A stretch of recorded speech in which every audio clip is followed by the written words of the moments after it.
Assalamualaikum warahmatullahi wabarakatuh. Sebelumnya perkenalkan, saya Arfika Wulandari Nur Rasyid dengan NIM 100 dari kelas 5B Hukum. Di sini saya akan menjelaskan mengenai advokat. Advokat yaitu seorang yang berprofesi untuk dapat memberikan suatu jasa hukum baik di dalam maupun di luar pengadilan yang memenuhi persyaratan yang berdasarkan ketentuan undang-undang. Undang-undang advokat dapat dinyatakan bahwa advokat adalah sebagai penegak hukum yang memiliki kedudukan setara dengan penegak hukum lainnya, yakni hakim, jaksa, dan juga polisi. Namun demikian, meskipun sama-sama sebagai suatu penegak hukum, peran dan fungsi para penegak hukum ini berbeda satu sama lain. Ketentuan pada pasal 5 ayat 1 Undang-Undang Advokat juga memberikan status kepada advokat sebagai penegak hukum yang mempunyai suatu kedudukan setara dengan penegak hukum lainnya dalam menegakkan hukum dan keadilan. Dalam kekuasaan yudikatif, advokat juga menjadi salah satu lembaga yang perannya sangat penting selain peran dari instansi kepolisian dan kejaksaan. Kemudian, advokat itu sendiri merupakan satu bentuk profesi yang terhormat sehingga ia sering disebut juga sebagai officium nobil, yakni sebagai pemberi jasa yang sangat mulia dalam hukum.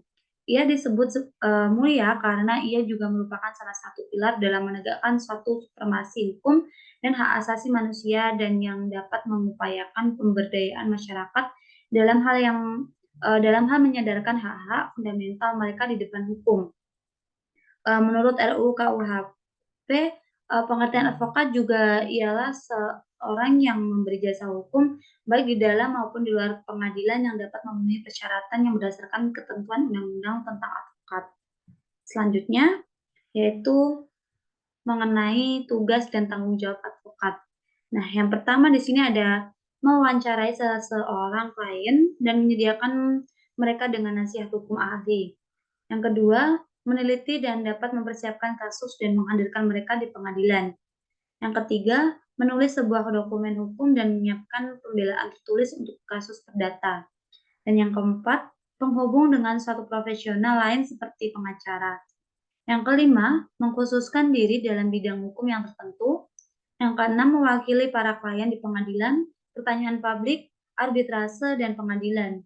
Yang ketujuh, mempertanyakan seorang saksi, dan yang terakhir, melakukan negosiasi. Selanjutnya yaitu fungsi advokat. Fungsi advokat yaitu sebagai seorang pengawal konstitusi dan hak asasi manusia, kemudian memperjuangkan hak-hak asasi manusia dalam suatu negara hukum Indonesia. Selanjutnya, melaksanakan sebuah kode etik advokat, memberikan suatu nasihat hukum atau legal advice. Selanjutnya, memberikan sebuah konsultasi hukum atau legal consultation. Kemudian memberikan suatu pendapat hukum atau legal opinion. Kemudian menyusun suatu kontrak-kontrak atau disebut legal drafting.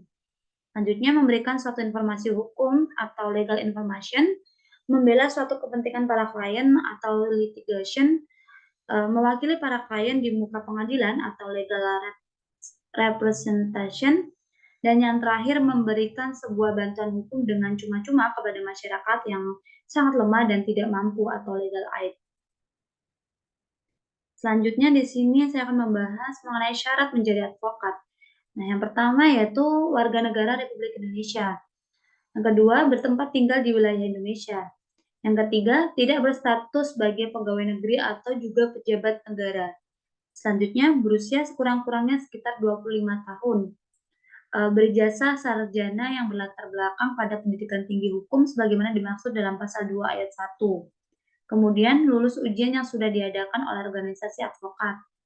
Selanjutnya magang sekurang-kurangnya 2 tahun dan terus-menerus pada kantor advokat. Tidak pernah dipidana karena melakukan suatu tindak pidana kejahatan yang diancam dengan pidana penjara 5 tahun atau lebih. Dan yang terakhir, berperilaku jujur, baik, bertanggung jawab, adil, dan juga mempunyai satu integritas yang tinggi.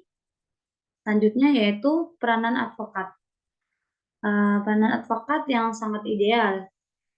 Kemudian peranan yang juga seharusnya peranan yang dapat dianggap oleh diri sendiri, dan yang terakhir peranan yang sebenarnya dapat dilakukan. Dan yaitu ada nilai-nilai moral advokat. Yang pertama yaitu nilai-nilai kemanusiaan atau humanity yaitu dalam arti penghormatan pada sebuah martabat kemanusiaan. Kemudian nilai-nilai keadilan, justice, dalam arti dorongan untuk dapat selalu memberikan kepada orang apa yang menjadi haknya. Selanjutnya, nilai kepatuhan atau kewajaran, reasonableness, dalam arti bahwa upaya untuk mewujudkan ketertiban dan keadilan di dalam masyarakat. Kemudian nilai kejujuran, honesty, dalam arti adanya dorongan kuat untuk dapat memelihara kejujuran dan menghindari diri dari perbuatan yang curang. Kesadaran untuk selalu menghormati dan juga menjaga integritas dan kehormatan profesinya. Dan yang terakhir yaitu nilai pelayanan kepentingan publik, to serve public interest, yang dalam arti bahwa di dalam sebuah pengembangan profesi hukum telah imbaran semangat keberpihakan pada hak-hak dan kepuasan masyarakat sebagai pencari keadilan yang merupakan suatu konsekuensi langsung dari dipegang teguhnya nilai-nilai keadilan, kejujuran, dan juga kredibilitas profesionnya. Sekian dari saya, bila ada salah kata, saya mohon maaf. Wassalamualaikum warahmatullahi wabarakatuh.